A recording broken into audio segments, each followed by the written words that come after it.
अस्सलाम वालेकुम गाइस, जैसा कि मैंने आपसे कहा था कि हम अपनी अगली वीडियो में एक्सरसाइज 1.1 को स्टार्ट करेंगे। तो आएँ हम एक्सरसाइज 1.1 के पहले क्वेश्चन को सॉल्व करते हैं। सबसे पहले हमारे जो पास पहला क्वेश्चन है वो है find the multiplicative inverse of each of the following complex number. ये कहता है कि हमने ज़ैल में दिए गए जो ये कम्प्लेक्स नंबर दिए गए हैं, हमने इनके मल्टीप्लिकेटिव इनवर्स को फाइंड करना है। तो अब हम इनका मल्टीप्लिकेटिव इनवर्स फाइंड करेंगे। मैं आपको एक क्वेश्चन समझा देता हूँ, बाकी के क्वेश्चन जो सॉल्व हुए हैं उनकी पिक्चर मैं वीडियो के एंड में आपको दिखा दूंगा, क्योंकि इन सब का मेथड एक ही है। तो मैं आपको पहला क्वेश्चन समझाता हूँ। तो मल्टीप्लिकेटिव इनवर्स की जो फार्मूला होता है वो ये होता है कि multiplicative inverse is equal to A over A square plus B square comma minus B over A square plus B square. ये है मल्टीप्लिकेटिव इनवर्स का फार्मूला। तो सबसे पहले हमारे क्वेश्चन का जो पहला पार्ट है वो है -4 और 7। हमने यहाँ पर ए और बी की वैल्यू निकाल लेनी है। यहाँ पर एक जो पहली होती है ब्रैकेट्स में वो ए की वैल्यू होती है, जो सेकंड पे होती है वो बी की वैल्यू होती है। तो इस तरह से ए की वैल्यू हो गई -4 और बी की वैल्यू हो गई 7। तो अब हम यहाँ पर फार्मूला यूज़ करें और लिखेंगे बाय यूजिंग फार्मूला। फार्मूला हमारे पास है multiplicative inverse is equal to A over A square plus B square comma minus B over A square plus B square. तो इस तरह से हम ए और बी की वैल्यू यहाँ पर पुट कर देंगे। ए की वैल्यू है -4, तो हम यहाँ पर ए की जगह -4 पुट कर देंगे और नीचे ए स्क्वायर प्लस बी स्क्वायर की जगह से -4 का स्क्वायर प्लस 7, बी की वैल्यू 7 है तो 7 का स्क्वायर यहाँ पर हम पुट कर देंगे। और फिर आगे माइनस बी की वैल्यू है -7, तो हम माइनस बी है फार्मूले वाला, तो बी की वैल्यू 7 होती है। तो जहाँ से ये -7 हो गया और ओवर के नीचे हो गया -4 का स्क्वायर प्लस 7 का स्क्वायर। हम इसको आगे सॉल्व करते हैं तो ये हो गया -4 ओवर -4 का स्क्वायर होता है 16 प्लस 7 का स्क्वायर होता है 49। तो ये हो गया 16 प्लस 49। इसी तरह इसके ओवर के नीचे भी हम इस तरह 16 प्लस 49 कर देंगे। आगे -4 उसी तरह, इधर -7 उसी तरह, और ओवर के नीचे 16 प्लस 49 65 हमारे पास होता है। तो ये आ गया -4 ओवर 65 कॉमा -7 और 65। तो ये इस सवाल का मल्टीप्लिकेटिव इनवर्स हो गया। तो चलें मैं आपको बाकी दो क्वेश्चन का सलूशन दिखाता हूँ।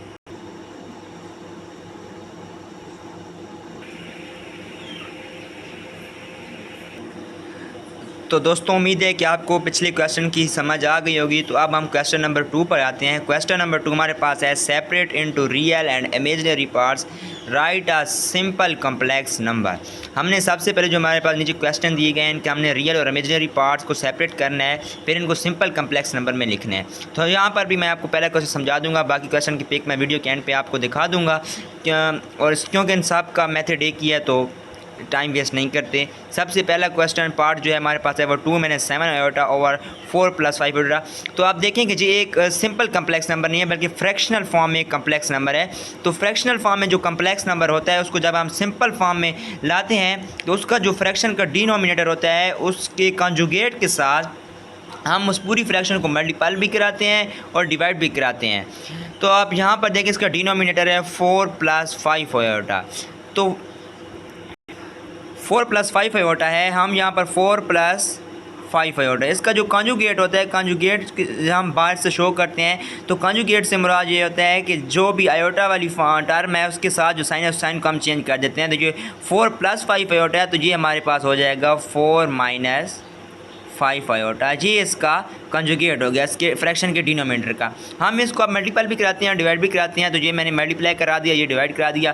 फिर चूँकि इसके दरमियान मल्टीपल का साइन है, अब जब भी कंजुगेट से मल्टीप्लाई डिवाइड कराएंगे तो जहाँ पर आप ऊपर वालों को ऊपर वालों के साथ मल्टीप्लाई करा दें, नीचे वालों को नीचे वालों के साथ मल्टीप्लाई करा दें। तो जहाँ पर हम पहले 2 को इस पूरी टर्म के साथ मल्टीप्लाई कराते हैं, फिर -7 आयोटा इस पूरी टर्म के साथ मल्टीप्लाई कराते हैं। तो ये 2 को मैंने इस पूरी टर्म के साथ मल्टीप्लाई करा दिया, ये -7 आयोटा को इस पूरी टर्म के साथ मल्टीप्लाई करा दिया। तो अब डिनोमिनेटर में लेके तो ये हमारे पास एक फार्मूला बन रहा है, जो कि फार्मूला ये फार्मूला हमारे पास होता है a + b और a - b। तो ये हमारे पास इक्वल होता है a² - b²। ये हमारे पास फार्मूला यहाँ पे बन रहा है। ये है a + b और a - b। तो हम इसको इस फॉर्म में कन्वर्ट करना है, ये बन जाएगा a² - बी स्क्वायर। तो जहाँ पे आ जाते हैं हम 4 का स्क्वायर, जहाँ पर हमारे पास ए जो है वो 4 है और बी जो है वो 5 आयोटा है, तो यहाँ पर हम 4 का स्क्वायर कर देते हैं, -5 आयोटा का स्क्वायर कर देते हैं। उसके बाद हम 2 को इसके अंदर मल्टीप्लाई करा देंगे। 2 को जब 4 से मल्टीप्लाई कराते हैं तो ये और 8 हो जाता है, और जब 2 को -5 आयोटा के साथ मल्टीप्लाई करते हैं -10 आयोटा हो जाता है। इधर इसी तरह जब -7 आयोटा को 4 के साथ मल्टीप्लाई कराते हैं ये हो जाता है -28 आयोटा, और जब -7 आयोटा को -5 आयोटा के साथ मल्टीप्लाई करा देते हैं तो ये होता है +35 आयोटा स्क्वायर। इसी तरह नीचे 4 का स्क्वायर 16 हो जाता है, और 5 आयोटा स्क्वायर का स्क्वायर जब हम ओपन करते हैं तो ये 25 आयोटा स्क्वायर, 5 का स्क्वायर 25 हो गया, और आयोटा का स्क्वायर उसी तरह हम आयोटा स्क्वायर फ़िलहाल लिख देते हैं। उसके बाद अब आगे आ जाते हैं, तो यहाँ पर 8 -38 यहाँ पे था -10 आयोटा -28 आयोटा, तो जब हम -10 आयोटा और -28 आयोटा को प्लस कर देते हैं, तो जहाँ जब माइनस और माइनस प्लस होता है लेकिन साइन माइनस का ही रहता है, जो जहाँ पर ये 38 आयोटा हो जाएगा। 8 - 38 आयोटा प्लस 35 आयोटा स्क्वायर उधर था। तो आयोटा आपको ये पता है कि जो आयोटा स्क्वायर होता है, जो मैंने शुरू में भी ये बताया था, वो -1 की इक्वल होता है। सॉरी, आयोटा स्क्वायर जो होता है वो -1 की इक्वल होता है, और जो सिंपली आयोटा होता है वो -1 के इक्वल होता है। तो ये बात आपको पता थी क्योंकि मैंने पहले भी बता दी थी। तो इसी तरह हम इधर जो आयोटा स्क्वायर है, क्योंकि हमारे पास यहाँ पर आयोटा स्क्वायर यूज़ होना है, तो हम आयोटा स्क्वायर की जगह -1 यहाँ पे पुट कर देंगे। यहाँ पर भी आयोटा स्क्वायर था, हमने यहाँ पर -1 पुट कर दिया था। 25 आयोटा स्क्वायर था, यहाँ पर भी हमने -1 पुट कर दिया। इसी तरह ये हो गया अगले स्टेप में -35, और नीचे होगा ये माइनस प्लस होगा, जो +25 हो गया। तो अब हम अगले स्टेप में जाके 8 - 35 करते हैं, रियल को इकट्ठा कर लेंगे और -38 आयोटा को इधर कर लेंगे। नीचे 16 + 25 हमारे पास 41 हो गया। तो हम जब 8 - 35 करते हैं तो जो हमारे पास आंसर आता है -27 - 38 आयोटा ओवर 41। उसी तरह अब हम इसके ओवर को लदा करके लिख सकते हैं। यहाँ पर लिख दें -27 ओवर 41, और यहाँ पर लिख देंगे -38 ओवर 41 आयोटा। अब हमारे पास ये तो हमने सिंपल कम्प्लेक्स नंबर में इसको कन्वर्ट कर लिया। अब हमने रियल और इमेजिनरी पार्ट को सेपरेट करना है। यहाँ पर आए ना, हमारे पास क्वेश्चन था कि separate into real and imaginary part. अब हमने रियल और इमेजिनरी पार्ट को सेपरेट करना है।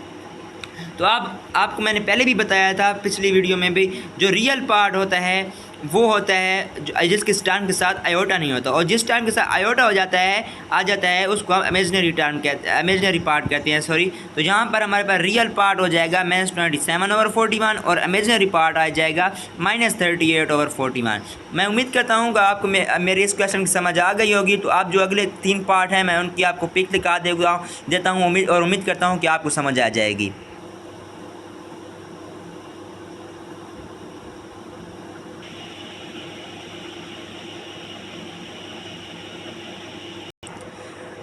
तो गाइज़, मैं उम्मीद करता हूँ कि आपको मेरे पिछले क्वेश्चन की बड़ी अच्छी तरह से समझ आ गई होगी। अब हम आ जाते हैं क्वेश्चन नंबर 3 पर। हमारे पास क्वेश्चन नंबर 3 है, prove that Z conjugate is equal to Z if Z is real number. तो हमने इस क्वेश्चन को सॉल्व करना है। सबसे पहले तो हमें Z की वैल्यू पता होनी चाहिए, क्योंकि जहाँ पर क्वेश्चन में तो हमें Z की वैल्यू गिवन नहीं है, तो हम Z की वैल्यू को अपने से लेट करते हैं। Z की वैल्यू हम लेट कर लेते हैं a + 0 आयोटा, क्योंकि मैंने आपको बताया था कि रियल नंबर जो है वो एक कम्प्लेक्स नंबर होता है, क्योंकि हमने उसके साथ एक 0 आयोटा लगा देते हैं। अब हमने यहाँ पर फाइंड करना है वो है Z conjugate is equal to Z। तो हमारे पास पहले Z कॉन्जुगेट की वैल्यू होनी चाहिए। Z कॉन्जुगेट हम यहाँ पर फाइंड करते हैं। हमारे पास Z की value a + 0 iota. Z conjugate हमारे पास हो जाएगा a + 0 आयोटा बार, क्योंकि बार से हमारा कॉन्जुगेट होता है। मैंने आपको पहले बताया कि जो अब हम कॉन्जुगेट फाइंड करते हैं तो जो आयोटा वाली टर्म होती है उसका हम साइन चेंज कर देते हैं। देखिए यहाँ पर प्लस था, हमने आगे कॉन्जुगेट फाइंड किया तो यहाँ पर माइनस आ गया। अब हम आगे जब 0 को आयोटा के साथ मल्टीप्लाई कराएंगे तो ये 0 हो जाएगा, और जब a में से माइनस करेंगे तो फिर से वो a आ गया। तो हमारे पास ये बात प्रूव हो गई है कि जो Z का कंजुगेट होता है, मतलब कम्प्लेक्स नंबर का जो कंजुगेट होता है वो उसी कम्प्लेक्स नंबर के रियल पार्ट की इक्वल होता है। तो यहाँ पर हम लेंगे hence prove that Z conjugate is equal to Z। यही बात हमने ऊपर फाइंड करनी थी। तो दोस्तों, मैं उम्मीद करता हूँ कि पहले 3 क्वेश्चन एक्सरसाइज 1.1 के आपको अच्छी तरह समझ आ गए होंगे। तो अगर आपको मेरी क्वेश्चन की समझ आ रही है तो आप मेरे चैनल को सब्सक्राइब कर दें और बेल आइकन को दबा दें, ताकि मेरी हर आने वाली वीडियो आप तक पहुँच सके और मैं आपकी इसी तरह आगे भी मदद करता रहूँ। शुक्रिया।